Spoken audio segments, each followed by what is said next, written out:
Hello everyone, তোমাদের যেমনটা কথা দিয়েছিলাম যে খুব তাড়াতাড়ি আমি আসছি রিসেপশন স্পেশাল ব্লগটা নিয়ে। দিদির বিয়ে সেই রিসেপশন স্পেশাল ব্লগটা নিয়ে আজ আমি চলে এসেছি। রিসেপশনের দিন আমরা সবাই মিলে কিছু করলাম, কিছু মজা করলাম, কিছু খেলাম, সবটা রইলো এই ব্লগে। যারা এই বিয়ের ব্লগ সিরিজের আগের পার্টের ব্লগগুলো মিস করে গেছো বা কোনো কারণে দেখা হয়ে ওঠেনি, তারা কি চটপট করে পেজটাকে ভিজিট করে আগে দেখে আসতে পারো। আর একটা কমেন্ট করে অবশ্যই জানিও যে ব্লগটা কেমন লাগলো। তোমাদের প্রত্যেকটা কমেন্ট আমার কাছে ভীষণ প্রিসিয়াস। তোমাদের প্রত্যেকটা কমেন্ট আমাকে আরো বেশি বেশি করে ব্লগ করার জন্য ভীষণ ভালো ডিস্টার্ব করে। তো যাই হোক, তো এই যে আমরা বেরিয়ে পড়েছি রিসেপশনের ভেন্যুতে যাওয়ার জন্য, এর মধ্যে তখন গান চালানো সম্ভব হয়নি, তো আমরা নিজে নিজে নাচতে শুরু করে দিয়েছি গান ছাড়া। বিয়ে বাড়ির বাস আর একটু হই হুল্লোড় হবে না তা কি করে হয়। বাসের পেছন দিকটা আমরা বাচ্চা পার্টিটা সবাই মিলে একসাথে এসে আগেই বসে গেছি সবাই মিলে একসাথে, যাতে সবাই মিলে একসাথে বসতে পারি আর সারা রাস্তা গল্প করতে করতে আনন্দ করতে করতে যেতে পারি। তো যাই হোক, তোমাদের সাথে কথা বলতে বলতে গল্প করতে করতে এসে আমরা রিসেপশনের ভেন্যুতে পৌঁছে গেলাম। তো বাস থেকে নেমে তত্ত্ব হাতে সবাই মিলে চললাম এখন ভেন্যুর ভিতরে।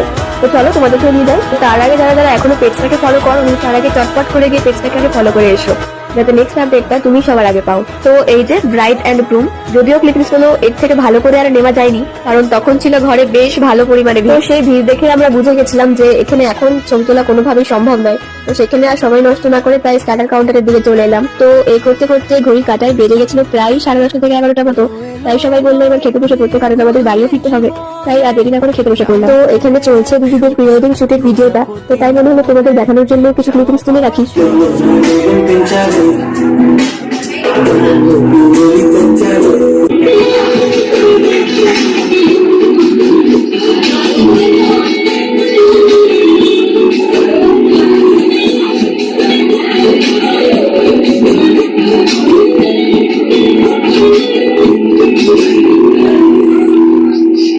এরপরেই আমরা ফিরে গেছিলাম বাড়িতে বলতে মাসির বাড়িতে। যদিও আজকে রাত্রে মানে এই রিসেপশনটা সেরেই বাড়ি চলে যাওয়ার কথা ছিল, মা চলে গেলেও আমি আর ভাই না থেকে গেছিলাম, কারণ আজকে যেহেতু লাস্ট নাইট। আর আমাদের না ভাই বোনেরা মিলে একটা গ্রুপ তৈরি হয়ে গেছে। বেশিরভাগ বিয়ে বাড়িতেই হয়তো এটা হয়ে থাকে স্বাভাবিক, সেই জন্য আর আমাদেরও আসতে ইচ্ছে করছিল না, তারাও জোরাজুরি করছিল যে আজকেই তো লাস্ট নাইট, তো একটু থেকেই যাই, একটু সবাই মিলে আড্ডা মারবো। এই যে দেখো আমাদের আড্ডার নমুনাটা কি লেভেলের, আমরা সারা রাত আড্ডা মেরেছি, নাচ গান করেছি, সেই লেভেলের মজা হয়েছে।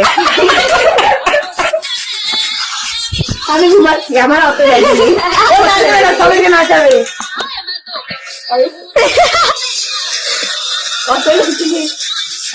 আচ্ছা দিদি মনে ফুর্তি আছে, এর মনে ফুর্তি আছে, আর এমনকি এর মনেও ফুর্তি আছে।